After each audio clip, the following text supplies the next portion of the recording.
Φοιτητική άδεια. Όσοι εργαζόμενοι είναι φοιτητές, δικαιούνται φοιτητική άδεια. Αυτή η άδεια είναι άνευ αποδοχών και ανάλογα με τις μέρες που λαμβάνουν, οι άδειες ανά ημέρα δεν πληρώνονται από τον εργοδότη.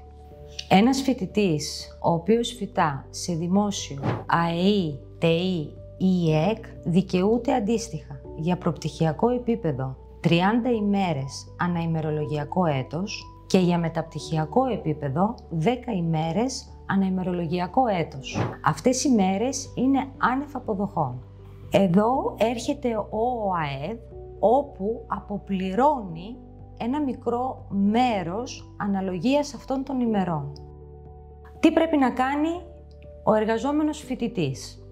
Ο εργαζόμενος φοιτητής πρέπει να μας προσκομίσει βεβαίωση σχολής, καθώς επίσης και τη βεβαίωση ότι έδωσε τις συγκεκριμένες μέρες εξετάσεις στη σχολή του.